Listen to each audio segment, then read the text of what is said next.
"You're lucky I even gave you that much," the manager said as he flicked the loose coins across the counter like they didn't belong to anyone worth noticing, and the metallic clatter cut through the lunch hour chatter sharper than any raised voice could have, because disrespect didn't always need to be loud to fill a room. Sometimes it just needed to land in front of everyone watching. And in that moment, every conversation in the restaurant slowed as the coin spun and settled near the edge of the polished surface where Marcus Bennett stood quietly, his receipt still in one hand, his other resting casually beside a paper bag that smelled faintly of grilled onions and toasted bread. He didn't reach for the coins right away, and that pause stretched longer than expected, long enough for a few customers near the soda fountain to glance over, long enough for a waitress balancing 2 iced teas to slow her step, long enough for the manager, Daniel Whitmore, to tilt his head slightly with the kind of impatience that came from believing he had already won whatever unspoken contest he thought was happening. Marcus looked down at the coins, quarters and nickels scattered like an afterthought, then lifted his eyes slowly, calm and unreadable, the kind of calm that didn't come from confusion but from observation. Daniel leaned back against the register with a half smile that didn't quite reach his eyes and said, "Next time, maybe bring exact change if you're going to hold up the line." And a few people shifted uncomfortably, not because the words were loud, but because they felt pointed, like a comment meant for more than just efficiency. Marcus nodded once, still quiet, still measured, and bent slightly to gather the coins, his movements deliberate, unhurried. The air in the restaurant beginning to change in subtle ways. A couple seated near the window stopped mid-conversation. A man in a construction jacket raised his brow, and behind the counter a young waitress named Emily. Carter glanced between Marcus and Daniel with a faint crease forming between her eyebrows. Marcus placed the coins into his palm and slid them into his pocket, then picked up his bag. But instead of walking away immediately, he paused again, not confrontational, not dramatic, just present, and that presence alone seemed to unsettle the rhythm of the room. Daniel exhaled sharply and turned to tap at the register, muttering just loud enough for nearby customers to hear. Some people expect 5-star service at a fast casual spot, and the comment hung in the air like something heavier than it should have been.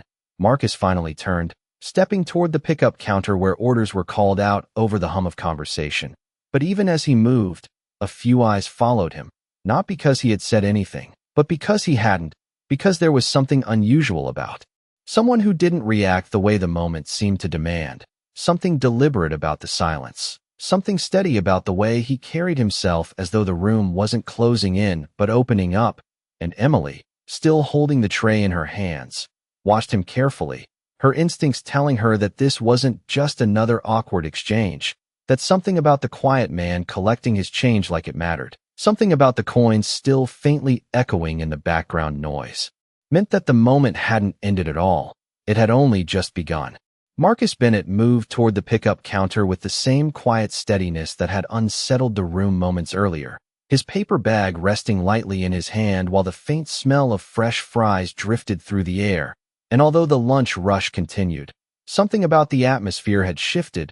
Conversations felt softer, glances lingered longer, and the clatter of trays seemed slightly more careful, as if the restaurant itself had sensed the tension that still hovered beneath the surface. Marcus stopped near the drink station and filled a cup with iced tea, the cubes clicking softly against the plastic as he placed the lid on top, his movements calm and unhurried. Not the behavior of someone embarrassed or eager to leave, but of someone observing, measuring, letting the moment unfold.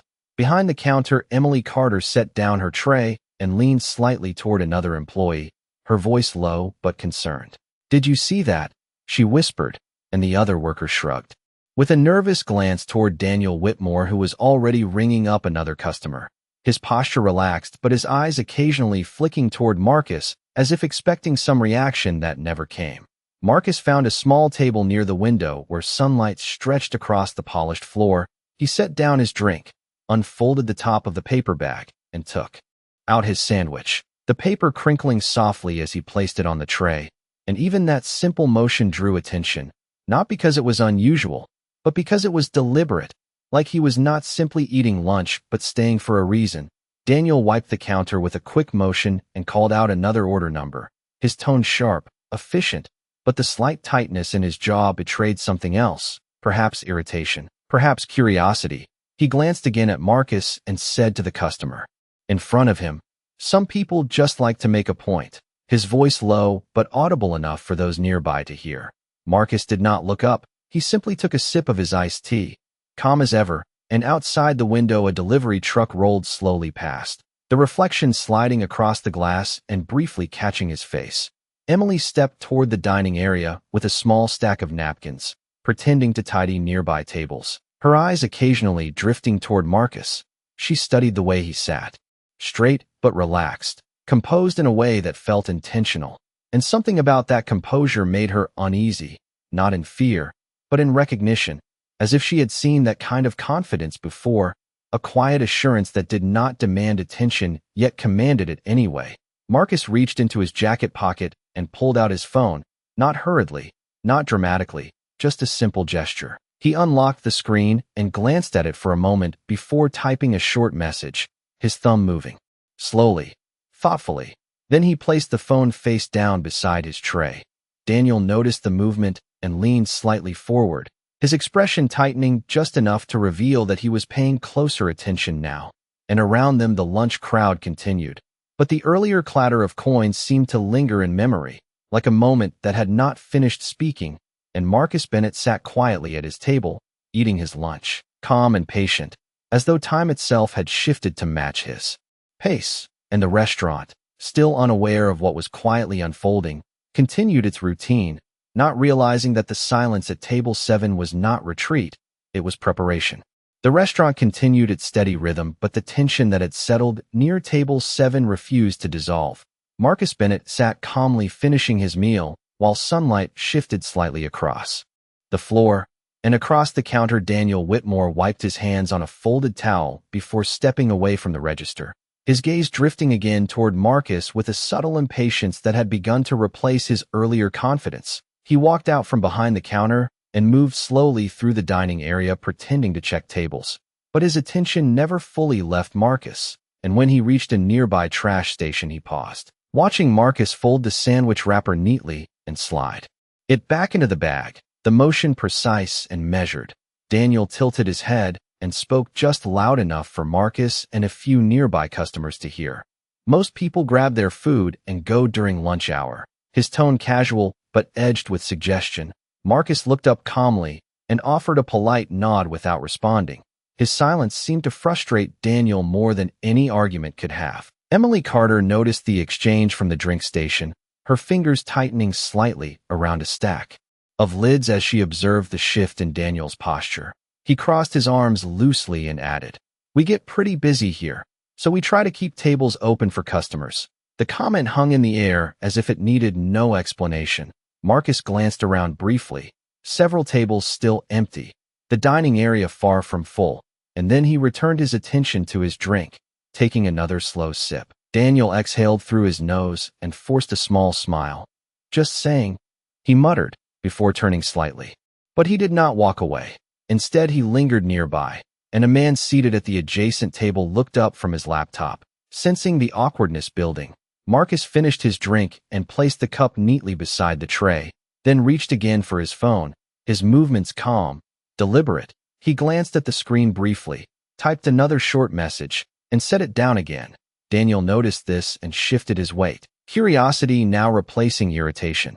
Emily stepped forward pretending to wipe a nearby table, her eyes flicking between them, and the room seemed to quiet once more. Not fully silent but aware, Daniel finally spoke again, this time with a softer but more pointed tone. "You planning to stay a while?" Marcus met his gaze calmly and answered for the first time since sitting down, "Just observing." The response was simple, steady, and somehow heavier than expected. Daniel frowned slightly, unsure how to interpret it, and behind them a customer near the soda fountain paused mid-sip. Emily's eyebrows lifted slightly at the choice of words. Marcus gathered his tray slowly, standing with quiet composure, and for a moment Daniel seemed to expect him to head toward the trash station. But instead Marcus walked calmly toward the counter again, not hurried, not confrontational, just deliberate, the distance between them closing in a way that shifted the air once more. Daniel straightened slightly as Marcus approached, and the faint clatter of dishes behind the counter seemed to fade into the background. Marcus placed his tray gently on the counter and looked at Daniel with calm, steady eyes, not hostile, not defensive, simply present. And in that quiet moment, the earlier tension returned, stronger now, as if the restaurant itself sensed that whatever had started with a handful of coins had not finished unfolding yet. Marcus Bennett stood calmly at the counter with his tray resting lightly beneath his hand, and Daniel Whitmore straightened his shoulders as if preparing for a conversation he did not entirely control, the faint hum of the soda machine filling the silence between them while nearby customers pretended not to watch.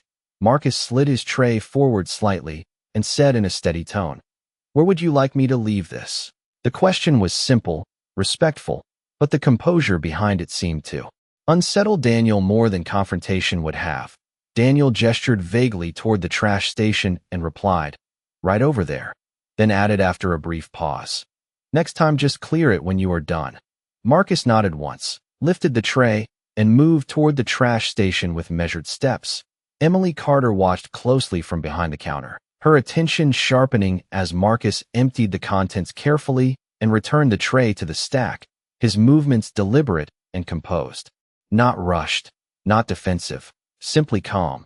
Daniel followed him halfway across the dining area, still hovering, still unable to let the moment dissolve. And when Marcus turned back toward the counter, Daniel spoke again. "We try to keep things moving during lunch." Marcus met his gaze and replied quietly, "I understand." The response was calm, but the steadiness behind it seemed to echo through the space. Emily stepped forward slightly, her voice soft but clear. "Sir, would you like a refill before you leave?" Marcus glanced at her and offered a polite smile. "Thank you, but I am fine." And as their eyes met, Emily noticed something she could not quite name, not arrogance, not irritation, but confidence, quiet and grounded, the kind that did not need validation. She nodded slowly, and Daniel shifted his stance, his earlier confidence fading into a subtle uncertainty. Marcus reached into his pocket briefly and pulled out his phone again, glancing at the screen before placing it back, and that small gesture seemed to heighten Daniel's curiosity further. Nearby, a woman seated with a laptop leaned slightly forward. Sensing the tension that still lingered, Marcus stepped back toward the counter one last time, resting his hand lightly on the surface, and Daniel instinctively mirrored the movement. Standing opposite him, Marcus spoke calmly. "You run this place?" Daniel nodded. "Yes." Marcus tilted his head slightly, studying the room as if taking in details others overlooked. The spacing of tables, the movement of staff, the flow of customers. Then he said quietly, "Busy location." Daniel glanced around and replied, "It stays that way." Marcus nodded slowly, his gaze thoughtful.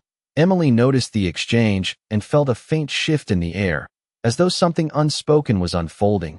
Marcus then stepped back, giving a final polite nod before turning toward the exit. But instead of leaving immediately, he paused near the door, looking back once more at the dining area, the staff, the counter, the rhythm of the restaurant. His expression calm but purposeful.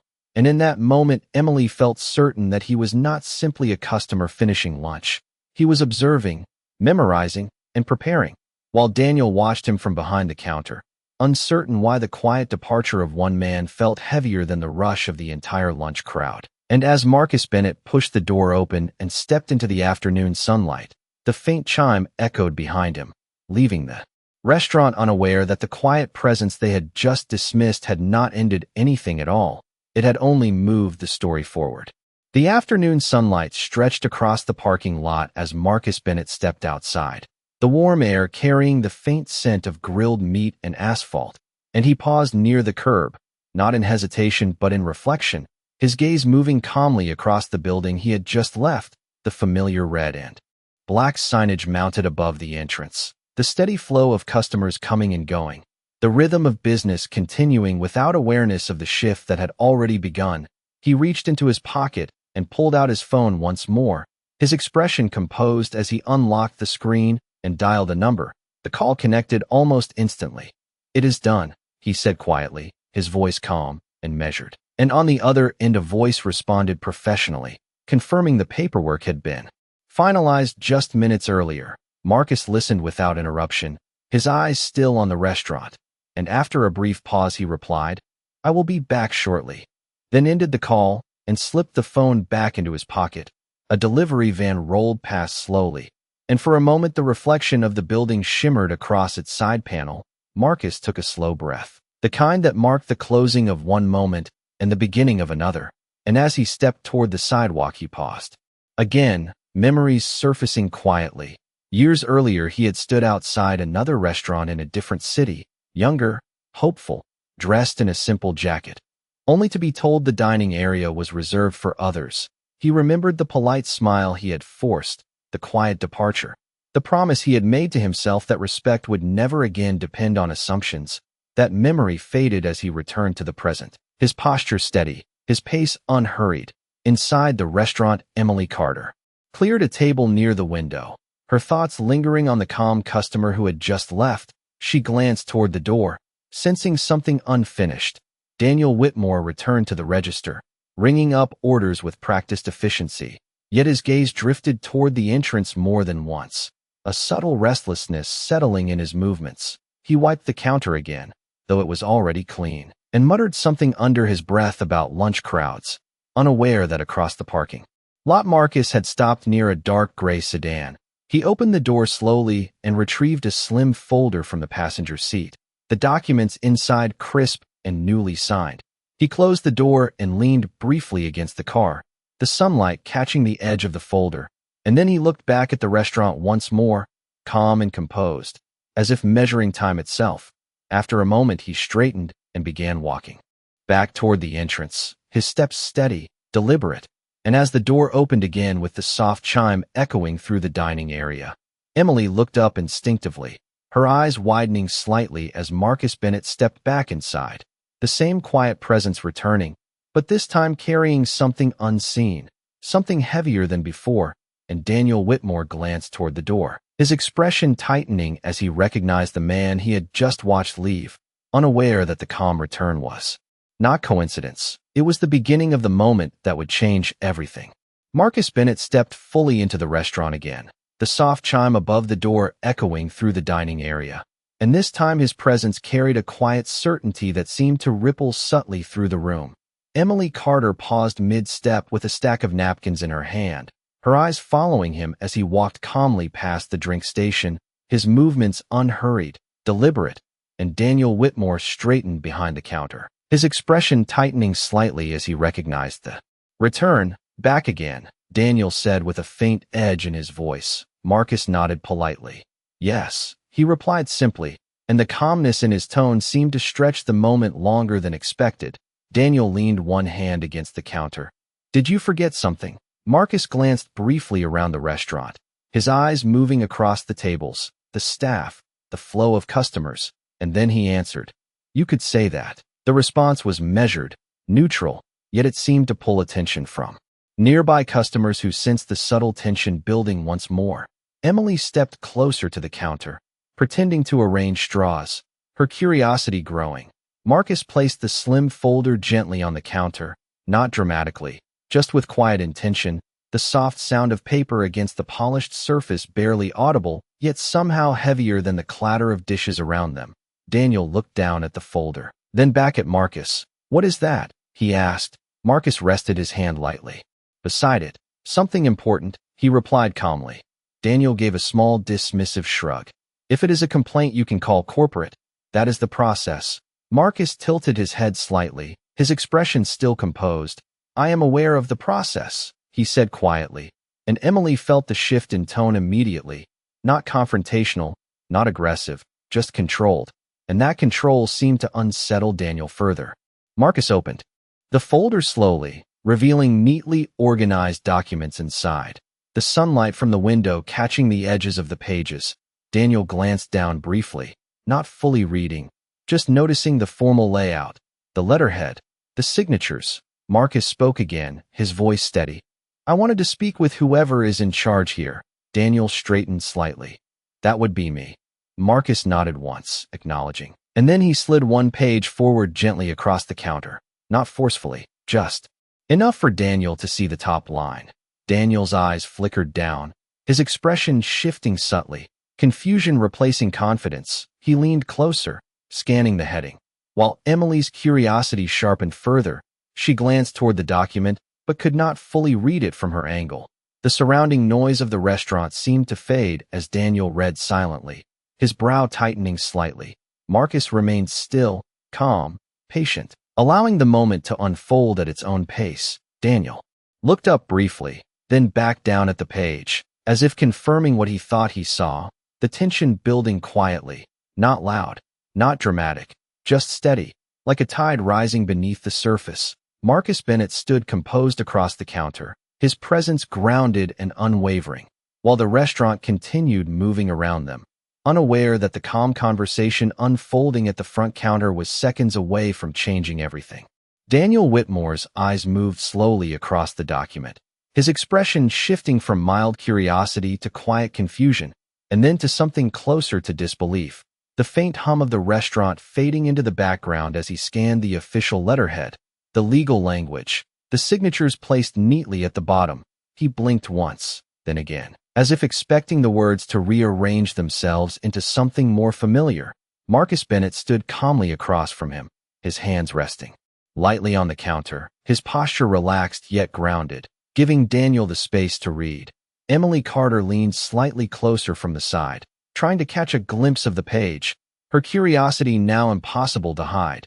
Daniel looked up briefly, his voice quieter than before. "What is this?" Marcus met his gaze calmly. "Transfer of ownership," he replied, the words simple, steady, and heavier than anything spoken before. Daniel frowned slightly, glancing back down at the document, reading more carefully now, his eyes tracing the lines, the date, the location, the legal stamp, the signature, and then the name, Marcus Bennett. Printed clearly in bold text, the silence between them stretched, and Emily's breath caught softly as she saw Daniel's expression change again, his confidence slipping into uncertainty. "This has to be some mistake," Daniel said quietly, his tone lacking the certainty he had carried earlier. Marcus shook his head gently. "It was finalized 20 minutes ago," he replied, his voice calm, controlled. Daniel looked down again, scanning the document as if searching for an error, his fingers hovering near the edge of the paper but not touching it. Nearby customers sensed the shift. Conversations softened. A man near the drink station glanced over. Emily's heart began to race slightly as the weight of the moment settled in. Marcus continued calmly. "I wanted to see the restaurant as it operates during lunch." Daniel's eyes lifted slowly, meeting Marcus's gaze, the realization forming gradually, piece by piece. "You are saying," Daniel began, his voice trailing. Marcus nodded once, steady and composed. "I am the new owner." The words landed quietly but firmly, and the air around the counter seemed to still completely. Emily's eyes widened, her hand pausing mid-motion as she held a stack of napkins. Daniel blinked, the tension visible in his posture, his earlier confidence replaced by uncertainty. He glanced around briefly, as if confirming the reality of the moment. Marcus remained calm, patient, allowing the silence to unfold. The faint sound of a soda dispenser echoed.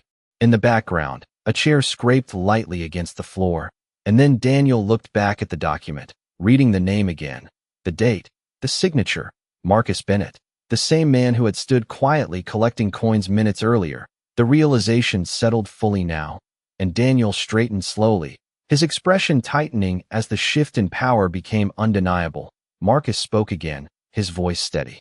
"I came in quietly because I wanted to observe how things really run." Emily's gaze moved between them, her mind replaying the earlier moments, the coins, the comments, the tension, and Daniel stood still behind the counter, the weight of the situation pressing in, as the calm man across from him, who had said so little, now held authority over everything in the room. The silence that followed seemed to stretch across the entire restaurant, not loud or dramatic, but heavy, as if every movement slowed by the weight of realization settling into place. Daniel Whitmore stood behind the counter with the document still in his hand, his fingers tightening slightly along the edge of the page while Marcus Bennett remained calm and steady across from him. Emily Carter shifted her stance quietly, her eyes moving between them. The earlier tension now transformed into something deeper, something undeniable.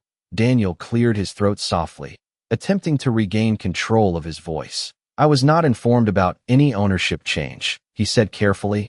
Marcus nodded once. The transition was completed quietly this morning. His tone remained even, respectful, yet firm. Daniel glanced around the dining area, noticing a few customers now watching openly. Sensing that something unusual was unfolding, he lowered his voice slightly. If this is true, I will need confirmation from corporate. Marcus reached calmly into his pocket and pulled out his phone, unlocking it with a steady motion before turning the screen slightly toward Daniel. An email header appeared clearly at the top, marked with official branding and time stamped within the past hour. Daniel's eyes moved quickly across the screen, his posture tightening again. Emily leaned subtly closer, catching only fragments of the display, but enough to understand the direction of the moment.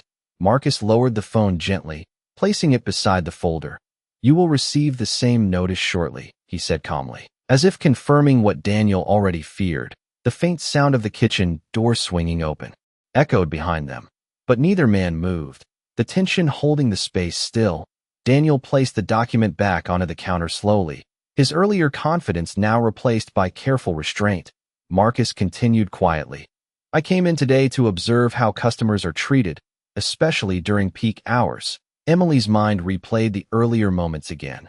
The coins, the comments, the subtle tension, and she felt her chest tighten slightly. Daniel shifted his weight, his eyes briefly lowering. Before meeting Marcus's gaze again, I was only trying to keep service efficient, he said, his voice measured. Marcus nodded gently. Efficiency matters, he replied, then paused briefly, allowing the silence to settle. So does respect. The words were calm, not accusatory, yet they carried weight that seemed to ripple through the nearby tables. A man near the window leaned back slightly in his chair, sensing the shift. Emily remained still, her expression thoughtful. Marcus glanced around the restaurant once more, observing the staff moving cautiously now, aware of the tension. At the counter, Daniel straightened slowly, his posture more formal than before, and the subtle shift in authority became visible. Marcus reached for the folder and closed it gently, his movements controlled, deliberate. Then he rested his hand lightly on the counter and spoke again. I will be reviewing operations over the next few days, his tone steady, calm, and Daniel nodded slowly, the realization now complete. The dynamic fully reversed, and around them the restaurant resumed its quiet rhythm. But the atmosphere had changed entirely. The calm man who had entered unnoticed now stood at the center of the room, not raising his voice, not demanding attention, yet holding authority that no one could ignore. The quiet authority in Marcus Bennett's presence settled deeper into the room as he lifted the folder from the counter, his movements calm and deliberate, and Daniel Whitmore stood still behind the register, his posture noticeably more reserved than before, the shift subtle yet undeniable. Emily Carter glanced between them, her expression thoughtful, her earlier uncertainty replaced by quiet understanding. Marcus looked around the restaurant once more, observing the staff moving carefully now. The rhythm slower, more attentive, as if everyone sensed the significance of the moment unfolding in front of them. He spoke again, his voice steady and composed. I believe a business shows its values in the smallest interactions. Daniel nodded slowly. Listening now rather than reacting, Marcus continued. Customers remember how they are treated long after they forget what they ordered. The words landed softly but carried weight, and Emily felt them resonate, recalling the earlier exchange. The coins, the tone, the silence that followed. Marcus placed the folder under his arm and took a step back from the counter, giving the room space to breathe again. Daniel cleared his throat quietly. I understand, he said, his tone respectful. Marcus nodded once, acknowledging the response. Then he turned slightly, glancing toward the dining area, the sunlight still stretching across the floor, customers returning to their meals. The kitchen staff moving behind the swinging door, he spoke. Once more, this place has potential, his voice calm, thoughtful, and potential grows when respect becomes routine. Emily's expression softened, and she gave a small nod, as if silently agreeing.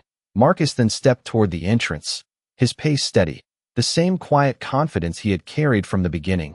Daniel watched him go, his earlier assumptions now replaced with reflection, and the faint chime above the door sounded again as Marcus reached for the handle. He paused briefly, turning back once more, his gaze calm but firm. "I did not raise my voice today," he said quietly, "because respect does not need volume." The words lingered in the air, and Daniel nodded again, understanding settling fully now. Marcus offered a final polite nod before stepping outside into the afternoon light, the door closing softly behind him. Inside the restaurant, the atmosphere shifted gradually back to normal. But something had changed. Emily moved toward the counter, her posture more confident. Daniel straightened quietly, glancing once more at the entrance, and though the lunch hour continued, the lesson remained calm, clear, and unforgettable. The quiet presence that had entered unnoticed had left behind something stronger than confrontation, a reminder that dignity, patience, and true authority did not demand attention. They revealed themselves when it mattered most.